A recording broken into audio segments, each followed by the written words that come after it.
पाँव छुअत ही अम्मा। खुशी रहो, शादी के सालगिरह के बहुत बहुत बधाई। अम्मा मैं सोचत हूँ कि आज तुम्हारे लड़का के साथ कहूँ घूम आऊँ। अरे दुल्हन एनिवर्सरी साल में एक बार आवत ही तो परिवार के साथ मनावा चाहिए। नीक नीक खाना बनाओ बढ़िया, सब जने मिल के खावा जाए। कलीवा को बुलाए लेती हूँ, के लड़का बच्चा आ जाए कितना नीक लागी। साल में एक बार तो आवत है, अब घूमे का है चाहे जब भी घूम आइए। हाँ ठीक है अम्मा। अच्छा दुल्हन, हम अरे आज कलीवा के एनिवर्सरी आए तो वो आवत ही, तो एक काम कर कि बढ़िया नीक नीक खाए पिए का बना ले।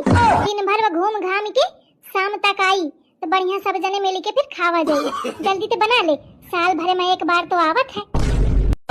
ऐसे मोखौरो काम है, जाके मैं अपन काम करें।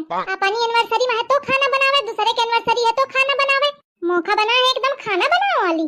मैं ना बना पाई हूँ, अपन बना लिया। साल में एक बार आवत ही ना, साल में एक बार तुम खाना बना लिया, बनाए पाए एकदम बेवकूफ।